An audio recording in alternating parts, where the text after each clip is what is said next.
Idol mga guys, kung maririnig ninyo ang kahulan ng mga aso, napakaingay, tugtugan, kahulan ng aso sa tabi.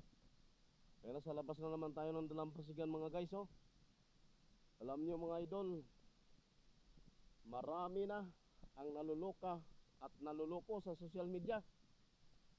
Ang sabi nila sa mga basher personal sa akin, kasama na ako doon, na naluluko na daw, nagluka-luka, nagluko-luko.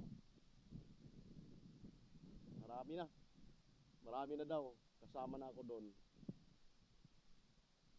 Hanggang kailan kaya ang kanilang pagmamaliit sa atin? At hanggang kailan din kaya matatapos ang lahat at magtagumpay tayo mga guys? Hanggang dito na lang mga idol. Maraming salamat. Thank you so much. Bye bye, God bless.